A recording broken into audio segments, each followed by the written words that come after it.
आज म रोटी बनाउँदैछु। रोटी बनाउँदा पहिला हामीले लगेको सामान चाहिँ अब धुलोलाई बनाउने कार्यक्रम सुरु भइसक्यो मेरो।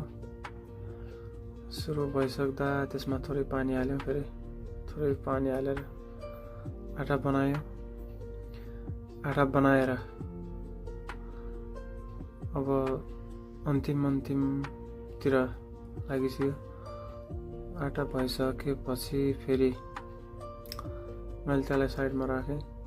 साइडमा राख्दा चुल्हा चालु गरेँ। फेरि सानो रोटी बनाउन थालेँ।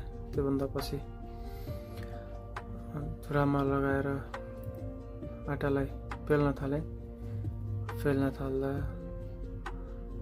मैले पकाएर राम्रो रोटी बन्यो। हेर्नु होला तपाईहरुले पनि। यो भिडियो कस्तो लाग्छ त्यस्तै प्रतिक्रिया दिनु होला। धन्यवाद।